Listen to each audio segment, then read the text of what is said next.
Olá, gente. Estamos aqui no primeiro programa de 2023, o Entretanto, para tratar das coisas do Brasil e do mundo à luz do direito. E hoje nós vamos falar um pouquinho de Pelé, da posse de Lula, da viagem de Bolsonaro, dos ministérios do novo governo e do eventual aumento de combustíveis e do revogaço geral. Tudo isso, no entretanto, eu aguardo vocês. Clique na sinetinha, dê o seu like, inscreva-se no canal. Eu não me ajoelho com politicamente correto, não, porra. O juiz não tem que entrar em pilha de mídia e atuar fazendo justiça.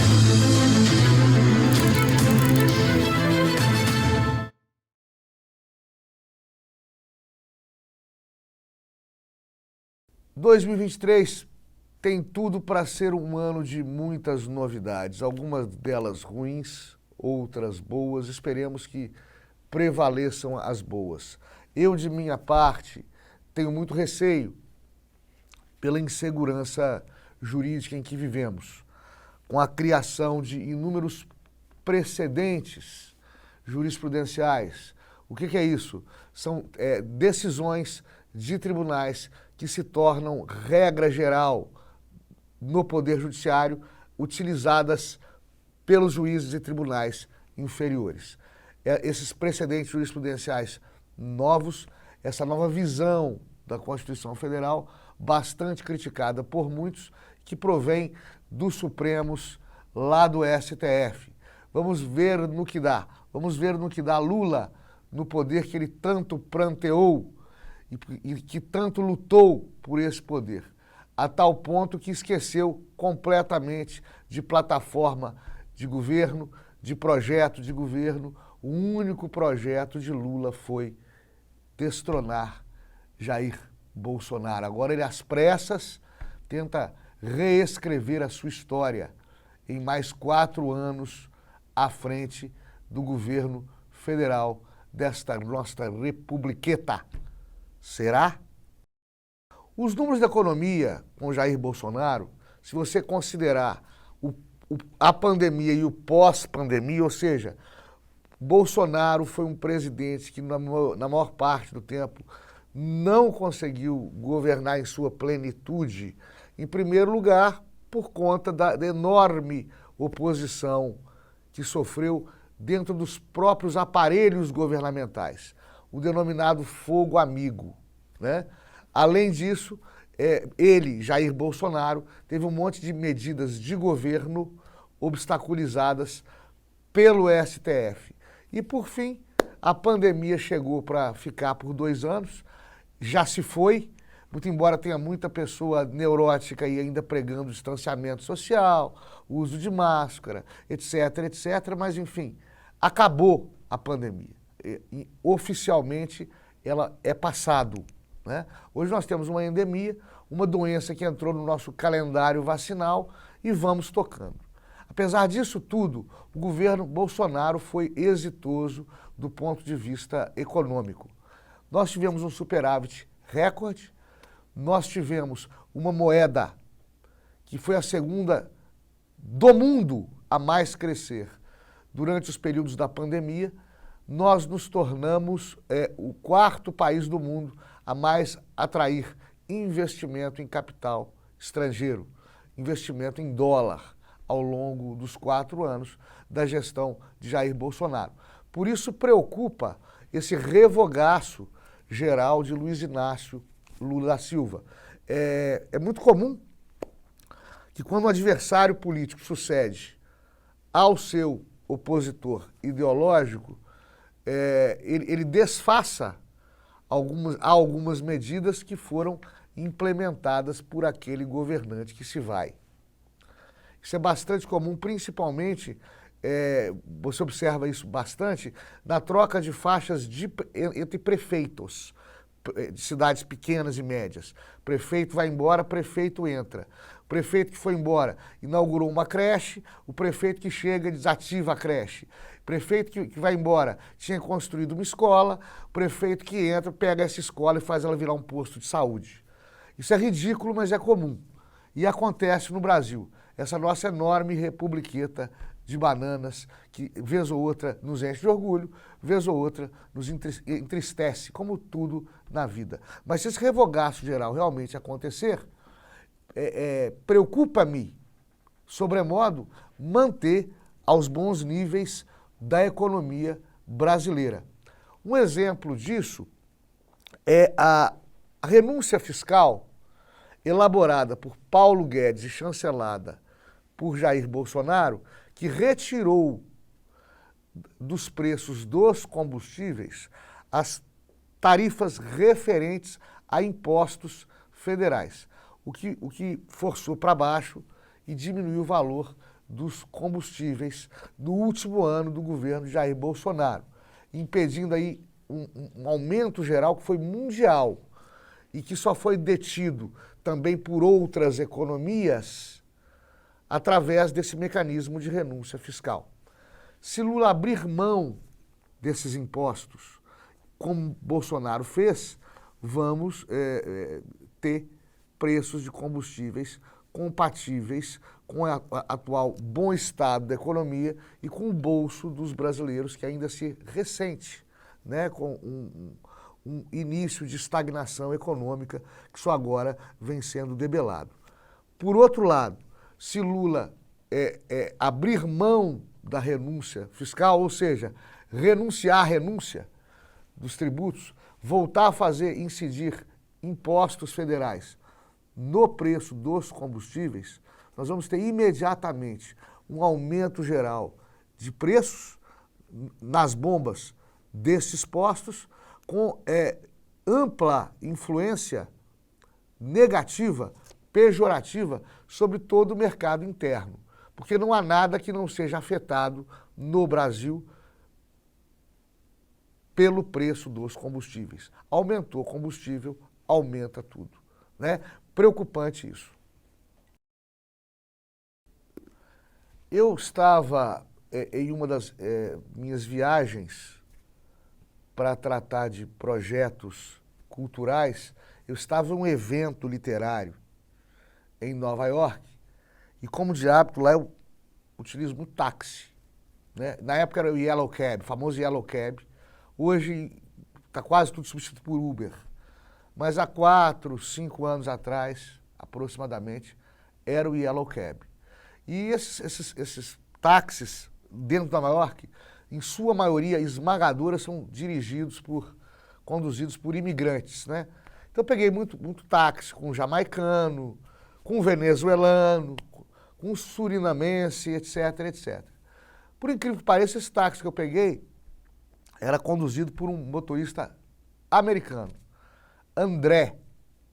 Antes que vocês se assustem com o nome dele, ele é um americano sim, mas de New Orleans, Nova Orleans, onde há uma enorme colônia francesa, né? E creola, entre aspas, pelo amor de Deus, que é o nome que se dá lá na França ao nativo americano miscigenado com o colonizador francês. André era um desses tipos, né? E gostou muito de saber que eu era brasileiro, eu sou brasileiro, e me revelou e me relatou que jogou na sua juventude, ele já com 70 anos idoso, jogou em sua juventude o soccer, o futebol nosso, lá em Nova York, no New York Cosmos, que era um time criado por empresários que funcionou nos Estados Unidos com bastante projeção mundial e que tentou por uma primeira vez popularizar o soccer, o nosso futebol, em terras americanas. E na época contratou gente do mundo todo, grandes jogadores do mundo todo. André teve a oportunidade, segundo ele, de jogar com Carlos Alberto Torres, o nosso imortal capitão do Tri, e com Pelé, ao qual ele defraudou os mais intensos elogios. Bom, Carlos Alberto Torres tinha acabado de falecer. 3, 4, 5 dias. E eu informei isso para André, que não sabia, cujos olhos se encheram de lágrimas. Aí eu percebi que não era prosa, que não era conversa, que não era lorota de motorista de táxi, não. Aquelas lágrimas sentidas eram realmente de um americano que jogou bola com uma figura emblemática, como o Carlos Alberto Torres, e com um gênio como Pelé. O André hoje deve estar bastante sofrido, porque nós perdemos, a humanidade, aliás, perdeu Edson Arantes do Nascimento, perdeu Pelé. Foi uma personalidade mundial, um sujeito encantado, que foi maravilhoso e foi fantástico em tudo o que realizou. Foi exemplo em tudo o que realizou. Os pecadilhos, os pequenos pecados que cometeu na sua vida pessoal, infelizmente não foram perdoados pelos tolos de plantão, pelos politicamente corretos, pelos, como dizia outro gênio, Nelson Rodrigues, pelos idiotas da objetividade, porque o raciocínio é mais ou menos esse. Se é Pelé, não pode errar. Tolos mesmo. Porque é o erro dos nossos ídolos que os aproxima de nós. É o erro dos nossos ídolos que os tornam mais humanos, que o digam os argentinos com o outro do camisa 10, sensacional e inesquecível, Diego Armando Maradona.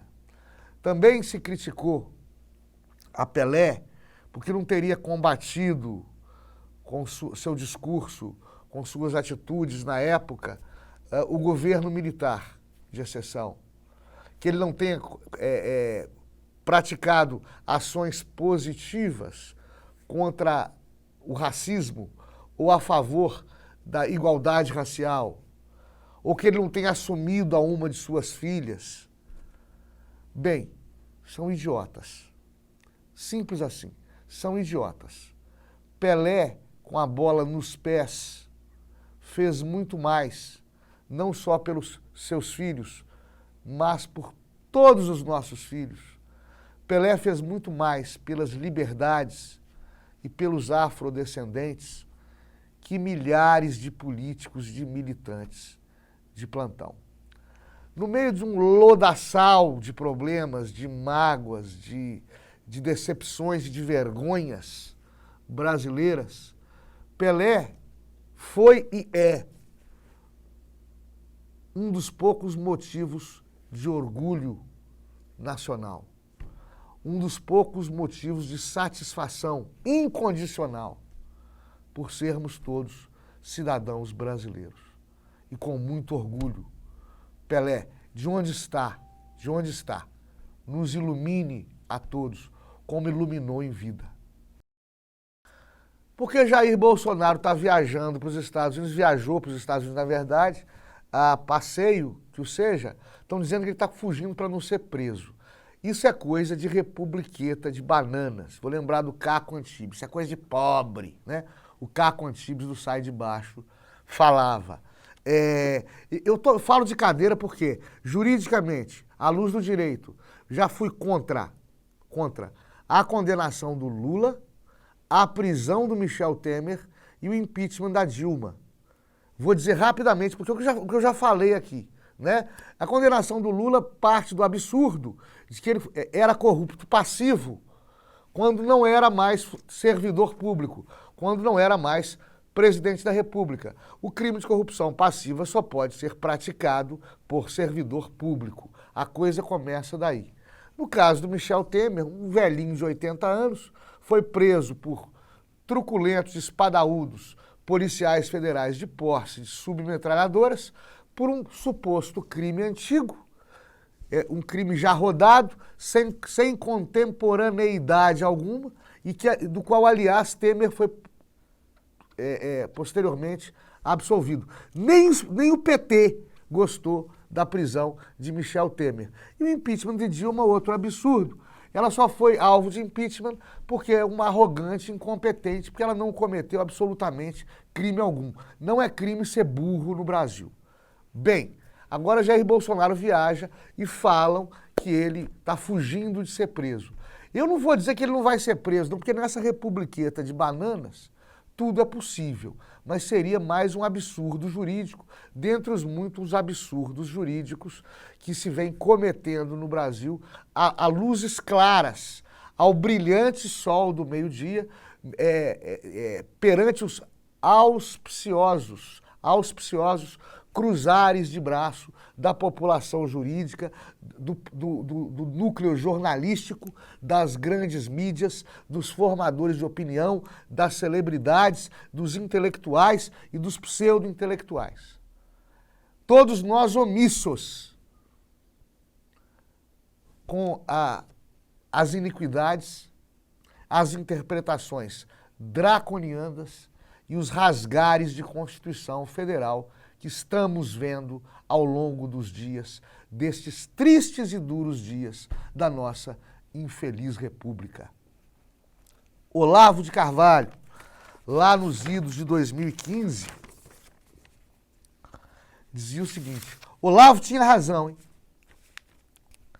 A diferença entre o nazismo e o comunismo é que o nazismo prometia o impossível somente aos alemães. E o comunismo promete-o à humanidade inteira. É a diferença entre a merda nacional e a merda internacional. Olavo de Carvalho, 2015. George Washington, o primeiro presidente dos Estados Unidos da América, um dos founding fathers, um dos pais fundadores da república mais famosa do planeta, nos disse o seguinte: estar preparado para a guerra é um dos meios mais eficazes de preservar a paz. Gente, vamos ficar todo mundo com Deus esse ano de 2023. Vamos lutar para preservar a paz democrática, acima de tudo, acima de todos, com Deus lá em cima, ao lado da família. Fiquem com Deus. Dê o seu like, clique na sinetinha e inscreva-se no canal.